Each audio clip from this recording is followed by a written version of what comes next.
নমস্কার বন্ধুরা, তোমরা সবাই কেমন আছো? আশা করি সবাই ভালো আছো। আজ আমি চলেছি 144 বছর পর মহাকুম্ভের যে মহাযজ্ঞ পড়েছে, সেই মহাযজ্ঞে আমরা সকলে মিলে প্রয়াগরাজে মহাকুম্ভের পবিত্র ত্রিবেণী সঙ্গমে পুণ্য স্নান করতে। আজ আমার সাথে রয়েছে আমার দুই দাদা, দুই ভাইপো আর অনেকগুলো ভাই। এখন আমরা রয়েছি রানীগঞ্জ স্টেশনে। আজ 14 ফেব্রুয়ারি 2025। আমাদের যাত্রা বাই ট্রেন আসানসোল জাংশন থেকে। এখন সময় সন্ধ্যে 6:30। এরপর আমরা লোকাল ধরে পৌঁছাবো আসানসোল জাংশন। ওখান থেকে আমাদের ট্রেন রয়েছে বার্মার সুপারফাস্ট এক্সপ্রেস 9:10 এর দিকে। এরপর রানীগঞ্জ থেকে লোকাল ধরে ঠিক 8:15 সময় আমরা পৌঁছালাম আসানসোল স্টেশন। সেখানে গিয়ে আমরা কিছু বুকিং করে নিলাম, কারণ জানতাম রাত্রিতে আর কোনো খাবার পাওয়া যাবে না। তোমরা দেখো স্টেশনে, আসানসোল স্টেশনে কীরকম ভিড় রয়েছে, অগণিত মানুষের ভিড়। এই হলো 9:10 বার্মার সুপারফাস্ট এক্সপ্রেস।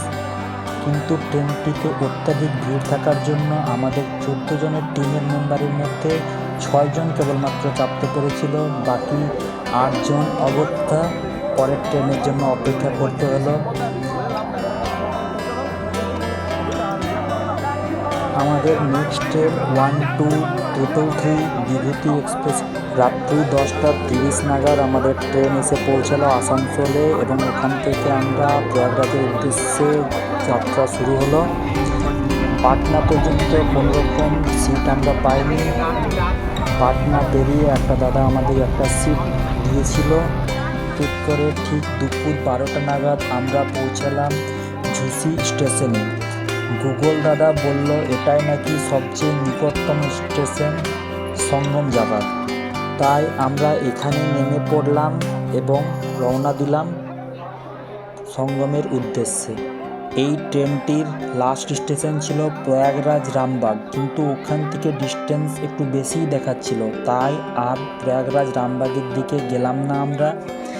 এরপর স্টেশন থেকে 5-6 কিমি প্রায় পায়ে হেঁটে শাস্ত্রী ব্রিজের ওপর দিয়ে পৌঁছালাম আমরা কচ্ছপ দুয়ারের কাছে।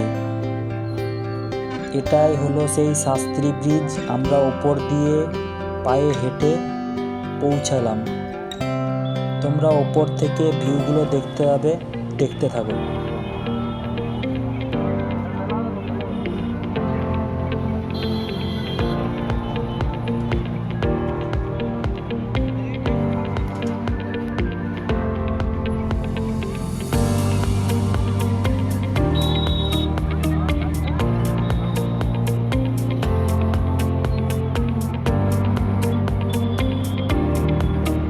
আর এগুলো হচ্ছে পিপা পুল, যেগুলো টেম্পোরারিভাবে তৈরি করা হয়েছে এই মহাকুম্ভের জন্য।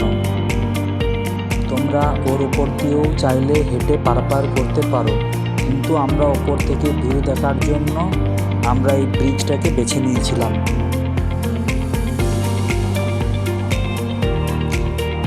এত মানুষের জনসমাবেশ দেখে আমার মন আপ্লুত। ও আচ্ছা, বলা হয়নি, আমার বাড়ি থেকে প্রয়াগরাজ কুম্ভের দূরত্ব 620 কিমির মতো।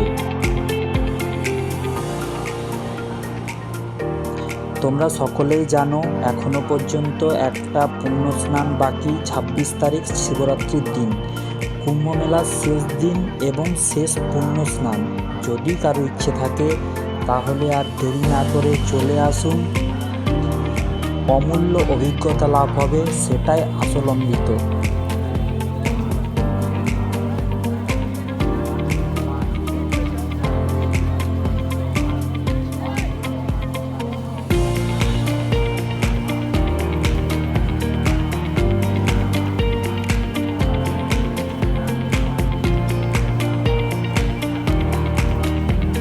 মহাকুম্ভে এসে যদি তোমাদের রাস্তা বুঝতে বা জানতে কোনো কিছু অসুবিধা হয়, তোমরা লোকাল লোক কিংবা সেখানে কর্মরত পুলিশ অফিসার থেকে জিজ্ঞাসা করে সঠিক রাস্তা তোমরা জেনে নিতে পারবে।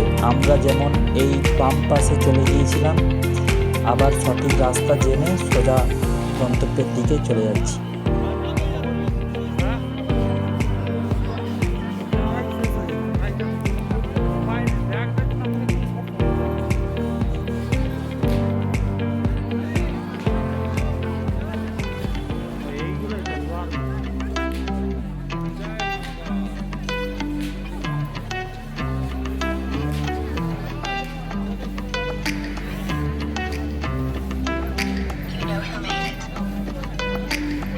প্রতিষ্ঠিত এই মহাকুম্ভ।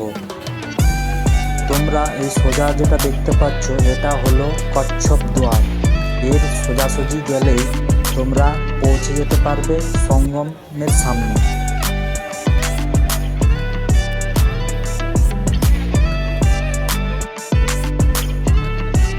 যথারীতি আমরা আবার ভুল করে অন্য রাস্তায় পৌঁছে গিয়েছিলাম, তাই তোমরা যতটা সম্ভব হবে মানুষজনকে জিজ্ঞেস করে সামনের দিকে এগোবে। জনস্রোত যেদিকে যাচ্ছে সেদিকে যাওয়াটাই ভালো।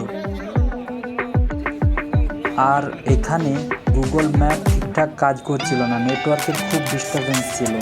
অত্যাধিক লোকের আনাগোনার জন্য নেটওয়ার্ক ভীষণভাবে ডিস্টার্ব।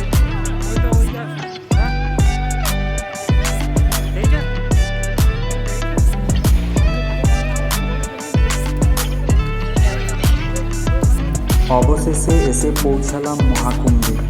স্নান করে পাপ ধোবো কিনা, কতটা পুণ্য হলো সেসব তর্ক সাপেক্ষ, কিন্তু এত কোটি মানুষের সমাগম ঘটে যেখানে, সেখানে সশরীরে উপস্থিত হতে পারাটাই বোধহয় পুণ্য। 144 বছর পর যে ঘটনা ঘটে, নিজের জীবদশায় সেই ঘটনার সাক্ষী হতে পারলে বোধহয় অমৃতের স্বাদ ও সন্ধান পাওয়া যায়।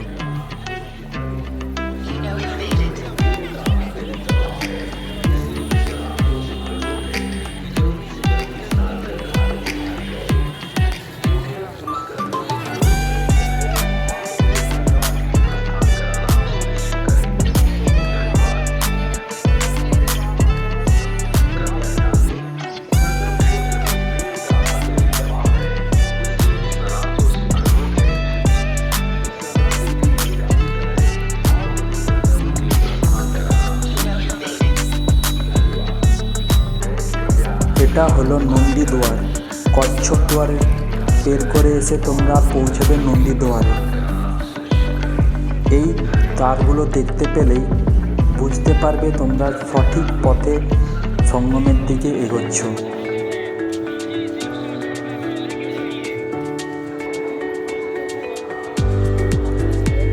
সঙ্গমে প্রবেশ করার যে দুয়ারটি তোমরা দেখতে পাচ্ছ, এটি হলো সেই সঙ্গম দুয়ার। এখানে 3টি নদীর মিলিত স্থল, গঙ্গা, যমুনা এবং সরস্বতী।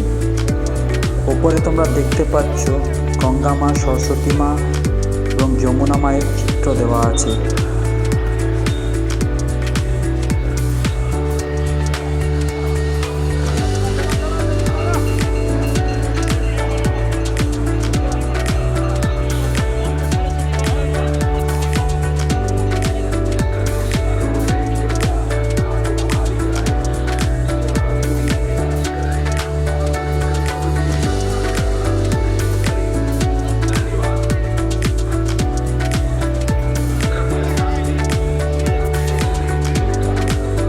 পরম করুণাময়ের অশেষ কৃপায় প্রয়াগরাজে মহাকুম্ভে অমৃত স্নান করার পরম সৌভাগ্য হল।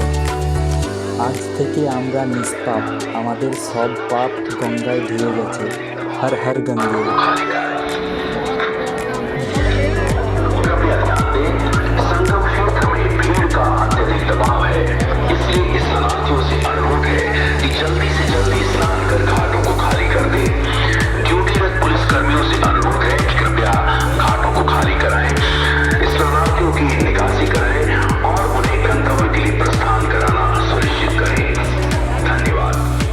আমরা পৌঁছেছিলাম সঠিক সময়ে। আমরা 2 থেকে 2:30 নাগাদ ওখানে পৌঁছে সঙ্গমে স্নান করতে পেরেছিলাম।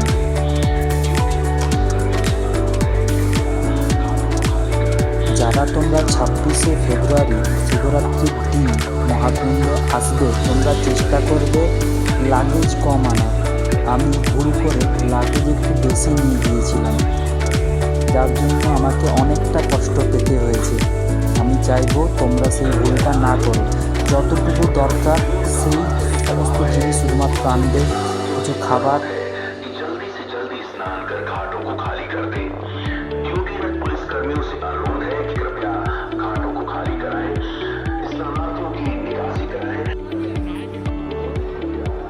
তোমরা যখন কেউ এখানে আসবে একটা প্রপার প্ল্যানিং করে তারপর এখানে আসবে, যেমন কোন ট্রেনে যাব, কোথায় থাকবো, কি কি নিয়ে যেতে হবে, সেগুলো সব আগের থেকে রেডি করে তারপরে এখানে এসো। তারপর তো ভগবানের ইচ্ছে। কোটি কোটি মানুষের সমাগম, সবাই নিজের মনে হেঁটে চলেছে সঙ্গমের দিকে। সত্যি এটা একটা অপূর্ব মনোরম দৃশ্যই বটে। সারা বিশ্বে সনাতনীদের মিলন মেলা, স্নান করার পর একটা আলাদাই অনুভূতি, যেটা শুধু অনুভব করা যায়, ভাষায় প্রকাশ করা যায় না।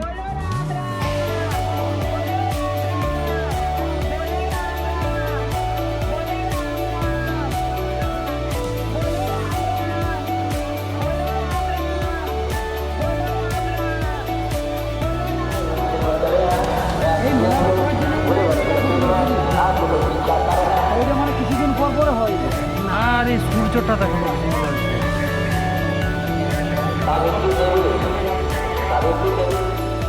এতটা কষ্ট করে ট্রেনের ভিড় আর হাঁটা রাস্তাতে পৌঁছে স্নান করে কতটা পুণ্য সঞ্চয় করতে পেরেছি তা বলতে পারবো না।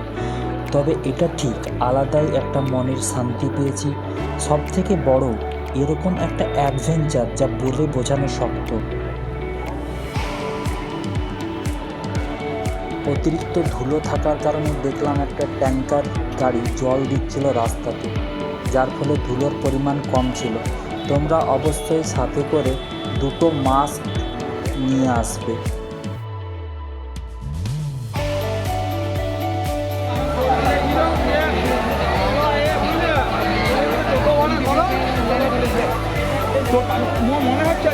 এরপর ফেরার সময় প্রায় 10 মিনিট পায়ে হেঁটে দিয়ে পৌঁছলাম প্রয়াগরাজ জাংশন। সেখান থেকে একটা লোকাল ট্রেন নিয়ে আমরা পৌঁছলাম টিটি উপাধ্যায় জাংশনের আগে জিওনাথপুর নামক একটা স্থানে, এবং সেখান থেকে আমরা ট্রেন চেঞ্জ করে 12176 হাওড়া চম্বল এক্সপ্রেস ধরে বাড়ির উদ্দেশ্যে রওনা দিয়েছিলাম। এটাই ছিল আমাদের জার্নি। ভিডিওটা ভালো লাগলে অবশ্যই লাইক এবং সাবস্ক্রাইব করে পাশে থাকবেন।